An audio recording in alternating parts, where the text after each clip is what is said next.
Title: The Whispering Woods of Wickwood. As we drove into Wickwood on that crisp autumn afternoon, I couldn't help but feel a sense of unease. The villagers seemed to be watching us from behind their curtains, their eyes narrowing as we passed by. Emma, my colleague and fellow journalist, leaned forward from the passenger seat. "What's going on?" she asked, her voice low and serious. "I'm not sure," I replied, my eyes scanning the road ahead. "But I've got a bad feeling about this place." We had been sent to investigate a series of strange occurrences in Wickwood, reports of unexplained noises, strange lights in the woods at night, and even disappearances. At first, we thought it might be just small-town gossip or old wives' tales, but as we dug deeper, we began to uncover some disturbing evidence. Matt, our thrill-seeker friend, was sitting in the back seat, his eyes fixed on the passing scenery. He was always looking for his next adventure, and this trip seemed like just what he needed. Sarah, our artist friend, was sitting quietly beside him, her eyes lost in thought. She had always been drawn to the beauty and mystery of Wickwood's woods, and I could tell she was itching to get out there and explore. And then there was Jack, our historian friend, who was sitting in the front seat beside me. He was researching Wickwood's history for his next book, and he had warned us about the village's reputation for being cursed. As we approached the center of town, we saw that it was deserted except for one or two old men sitting on benches outside their cottages. They watched us warily as we passed by. "Welcome to Wickwood," one of them muttered as we drove by. We pulled into a small B&B on the outskirts of town and checked in. Our hostess showed us to our rooms and handed us a map of the village. "Be careful," she said as she left us alone. "Wickwood can be unpredictable." We exchanged glances as she closed the door behind her. What did she mean? We spent the rest of the day exploring the village and getting acclimated to our new surroundings. We visited the local pub and chatted with some of the villagers who seemed friendly enough, but there was something beneath their smiles that made us uneasy. As night began to fall, we decided to venture into the woods behind our B&B. We had heard rumors about strange noises and lights at night, but we were skeptical. As we walked into the darkness, we couldn't shake off the feeling that we were being watched. The trees loomed above us, their branches creaking ominously in the wind. Emma pulled out her flashlight and shone it ahead, casting eerie shadows on the trees. "This is creepy," Matt said, his voice low and nervous. "Come on, it's just a few miles of woods," Sarah said, trying to reassure him. "We'll be back at the B&B in no time." But Jack was already ahead of us, his eyes fixed on something in the distance. We caught up to him as he stopped at the edge of a clearing. "What is it?" Emma asked, her voice barely above a whisper. "I think it's a ritual site," Jack replied, his eyes scanning the ground. "Look at these symbols." We gathered around him, examining the strange markings etched into the earth. They seemed to be some sort of ancient language, but none of us could decipher their meaning. "This is definitely weird," Matt said, taking a step back. Sarah knelt down to examine the symbols more closely. "I think I recognize some of these symbols," she said.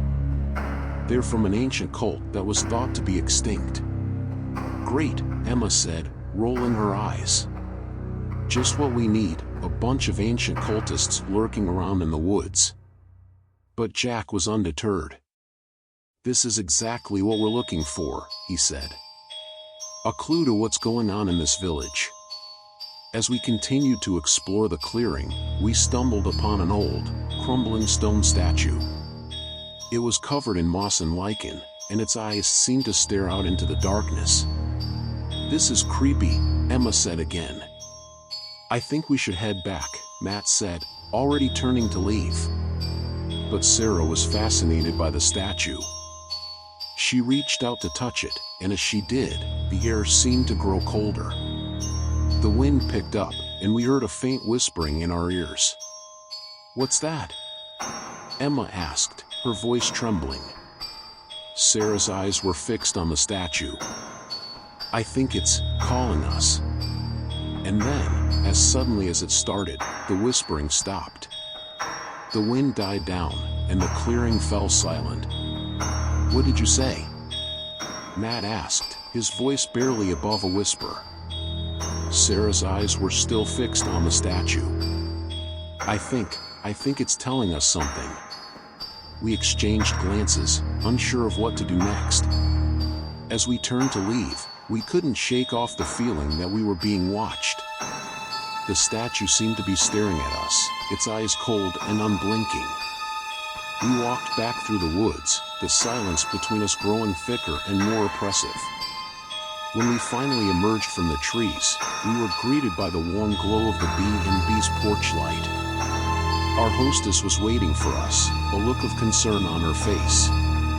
"What's wrong?" she asked, her voice soft and gentle. "Just a little uneasy," Emma replied, trying to laugh it off. But the hostess didn't seem to buy it. She looked at each of us in turn, her eyes searching for something. "I think you should be careful," she said finally. "Wickwood can be dangerous." And with that, she disappeared into her cottage, leaving us to wonder what she meant. We spent the rest of the night trying to make sense of what we had seen. Jack was convinced that the statue was some kind of ancient artifact, and that it was connected to the strange occurrences in the village. Sarah was more interested in the symbolism on the statue, and was convinced that it was a message from an ancient cult. Matt was just scared. He had never been one for the supernatural or the unknown, and he was starting to get anxious. Emma and I were somewhere in between. We knew that something strange was going on in Wickwood, but we couldn't quite put our fingers on what it was.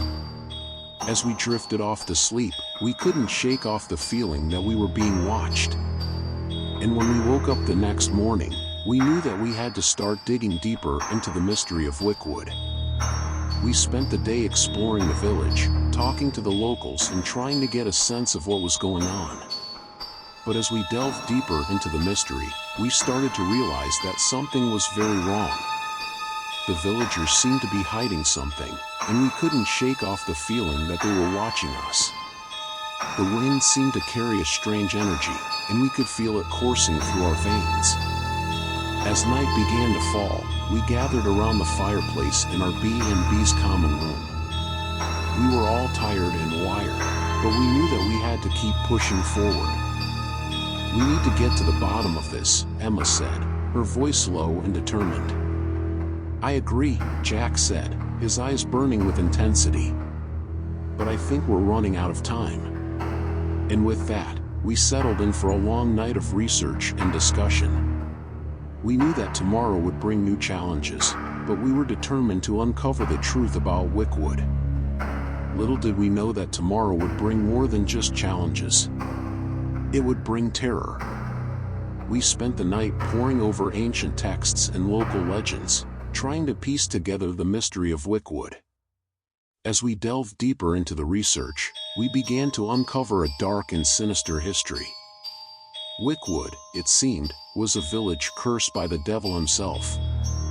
According to local legend, a group of witches had lived in the village centuries ago, and had made a pact with the devil to gain immortality and power. But as time went on, the villagers began to turn against the witches, and they were hunted down and killed. The devil, angry at the betrayal, had cursed the village, condemning its inhabitants to a life of darkness and terror. We found references to strange rituals and sacrifices, and even tales of people who had gone missing in the woods.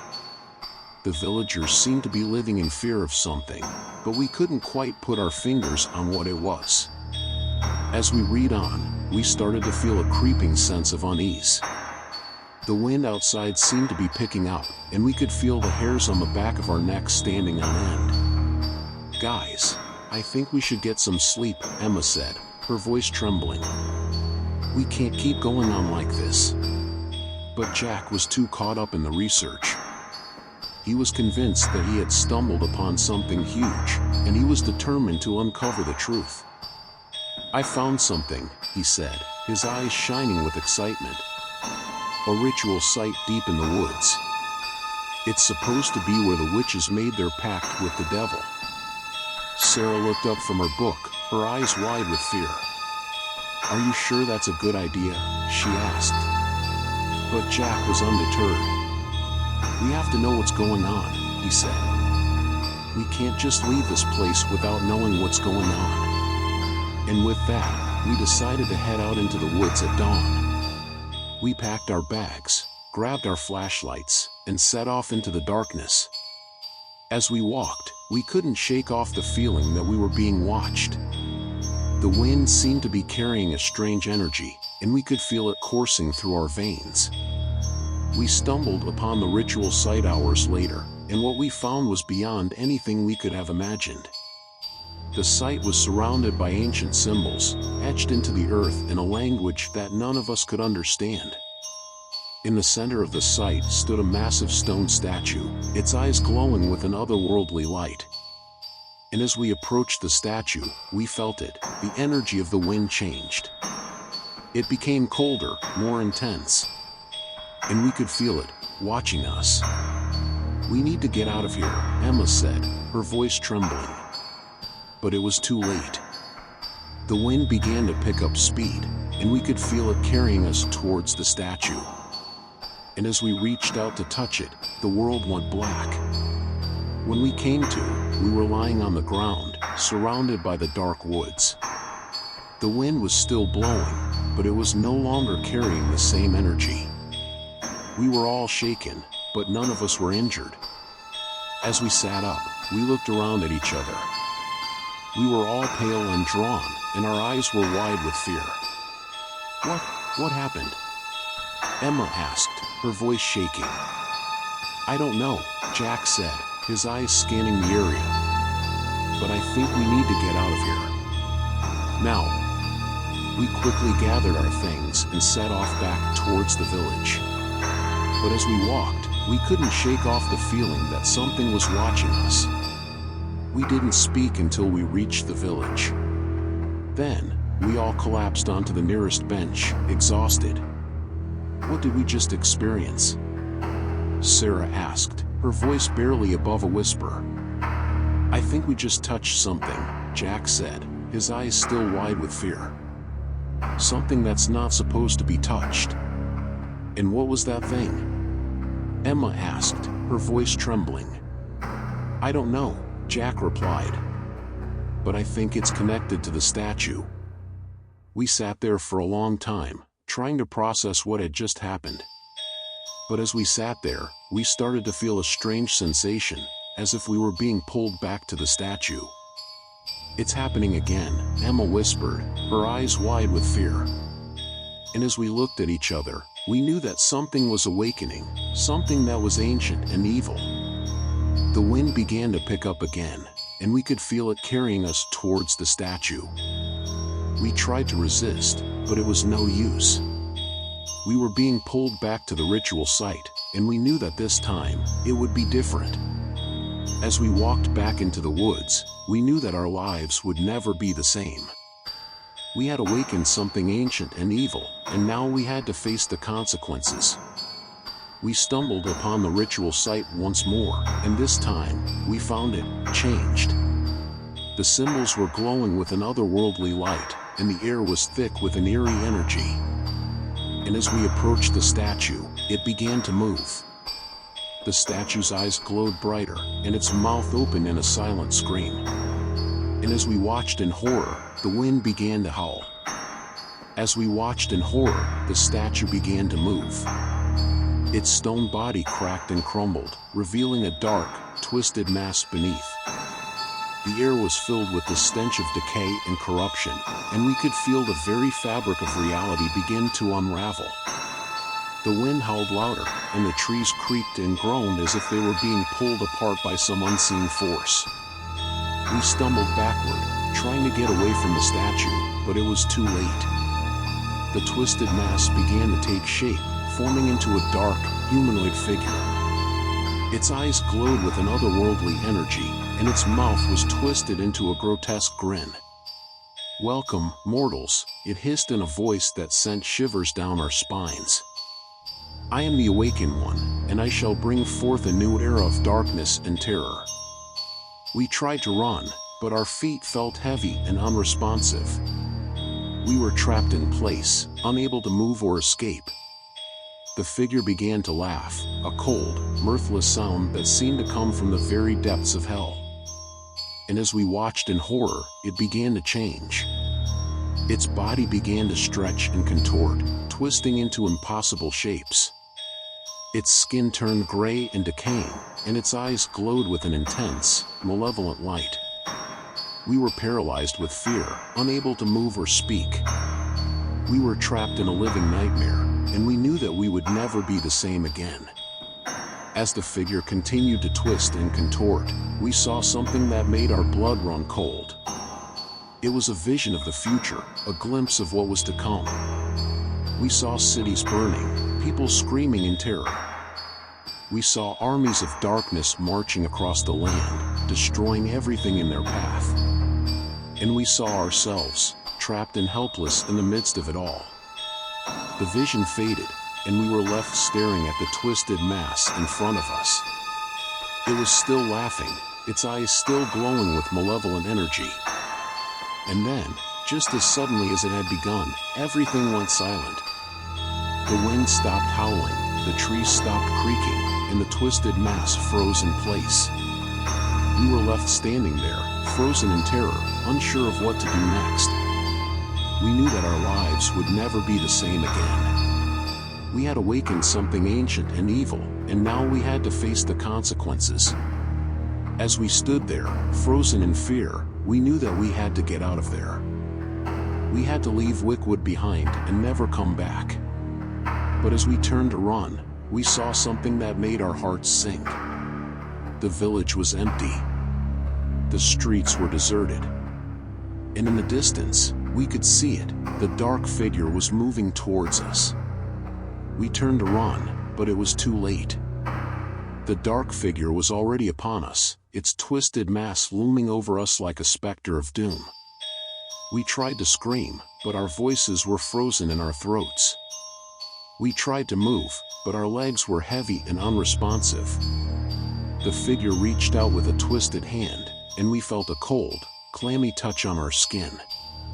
It was as if we were being pulled into a dark and endless abyss, and we couldn't escape. As we fell, we saw the world around us distort and twist. The trees became gnarled and twisted, the sky turned a sickly shade of green, and the air was thick with an eerie energy. We landed hard on the ground, our heads spinning with confusion. We looked around, trying to get our bearings, but everything seemed to be melting away. The darkness closed in around us, like a living entity that sought to consume us. We could feel its presence all around us, a cold and malevolent force that seemed to have no bounds. We tried to move again, but it was no use. We were trapped in a living nightmare, unable to escape the clutches of the darkness. And then, just as suddenly as it had begun, everything went silent. The darkness receded, and we were left lying on the ground, staring up at the sky. We looked around, trying to get our bearings. But as we looked around, we saw that everything was different. The trees were twisted and gnarled, the sky was a sickly shade of green, and the air was thick with an eerie energy. We knew that we had been changed. We had been pulled into a world of madness and terror, and we couldn't escape. As we sat there, staring up at the sky, we heard a voice. It was a voice that seemed to come from all around us, echoing off the trees and the rocks. "Welcome to Wickwood," it said. "You will never leave." We looked around, trying to see who was speaking. But there was no one there. The voice seemed to be coming from everywhere and nowhere at the same time. And then, just as suddenly as it had begun, everything went silent again. We were left sitting there, staring up at the sky, wondering what was happening. We knew that we had to get out of there. We had to leave Wickwood behind and never come back. But as we looked around, we knew that it was too late. We were trapped in a world of madness and terror, and we couldn't escape. As we sat there, staring up at the sky, we began to feel a creeping sense of dread. The air was thick with an eerie energy, and we could feel the weight of the darkness pressing down on us. We tried to get up, but our legs felt heavy and unresponsive. We tried to move, but our bodies felt like they were trapped in a living nightmare. And then, we saw it. A figure emerging from the trees, its face twisted and contorted in a grotesque grin. We tried to scream, but our voices were frozen in our throats. We tried to move, but our bodies were frozen in place. The figure approached us, its eyes glowing with an otherworldly energy. We could feel its presence all around us, a cold and malevolent force that seemed to be sucking the life out of us. And then, just as suddenly as it had begun, everything went silent again. The figure vanished, and we were left sitting there, staring up at the sky. We looked around, trying to get our bearings. But as we looked around, we saw that everything was different. The trees were twisted and gnarled, the sky was a sickly shade of green, and the air was thick with an eerie energy. We knew that we had been changed. We had been pulled into a world of madness and terror, and we couldn't escape. As we sat there, staring up at the sky, we heard a voice. It was a voice that seemed to come from all around us, echoing off the trees and the rocks. "You will never leave Wickwood," it said. "You will never escape." We looked around, trying to see who was speaking. But there was no one there. The voice seemed to be coming from everywhere and nowhere at the same time. And then, just as suddenly as it had begun, everything went silent again. We were left sitting there, staring up at the sky, wondering what was happening. We knew that we had to get out of there. We had to leave Wickwood behind and never come back. But as we looked around, we knew that it was too late. We were trapped in a world of madness and terror, and we couldn't escape. As we sat there, staring up at the sky, we felt a strange sensation wash over us. It was as if we were being pulled apart, our minds fragmenting into 1,000 different pieces. We felt ourselves slipping away, into a world of madness and terror. We felt ourselves becoming one with the darkness, our minds consumed by its power. And as we slipped away into madness, we saw it. The final vision of Wickwood. We saw a world of twisted and gnarled trees, their branches reaching out like skeletal fingers. We saw a sky that was a sickly shade of green, and an air that was thick with an eerie energy. And in the distance, we saw it. The figure that had been watching us all along. Its face twisted and contorted in a grotesque grin. It was waiting for us. It was waiting for us to join it in its eternal dance of madness and terror. And as we slipped away into madness, we knew that we would never be seen again. We would never be heard from again. We would never be able to leave Wickwood behind.